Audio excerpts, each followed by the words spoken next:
Praise the lord. దేవుడి నామమునకు కలుగును గాక.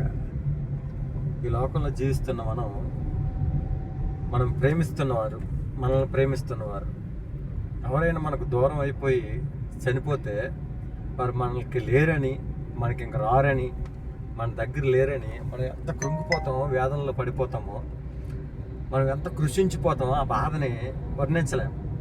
మనం కూడా చాలా డిప్రెషన్లోకి వెళ్ళిపోయి ఆ బాధని మనం వర్ణించలేం. కానీ నేను ఒక మాట చెప్పాలని ఆశపడుతున్నాను.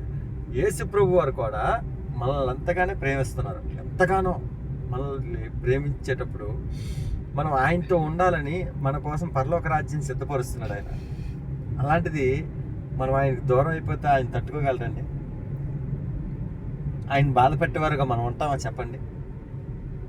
ఫస్ట్ మనం ఆయన్ని చేరుకోవాలి, ఆయన బాధ పెట్టకూడదు, ఆయనకు దూరంగా మనం ఉండకూడదు అనుకుంటే మన ఆత్మీయ జీవితాన్ని సరి చేసుకోవాలి, పరిశుద్ధంగా బతకాలి, ఆయన పైన విశ్వాసం ఉంచాలి, నీతి క్రియలు జరిగించాలి.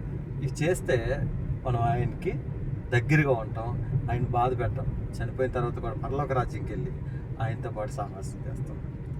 ఈ లోకంలో ఉన్నవారు చనిపోతే, దూరం అయిపోతే ఇంత బాధపడతాం, ఆయన కూడా బాధపడతారు. కాబట్టి ఏం చేద్దాం? మనం దేవుడిని ఆనుకొని ఉండి ఆయన సంతోషపడతాం. చిన్న మాటలు దేవుడు దీవించాడు.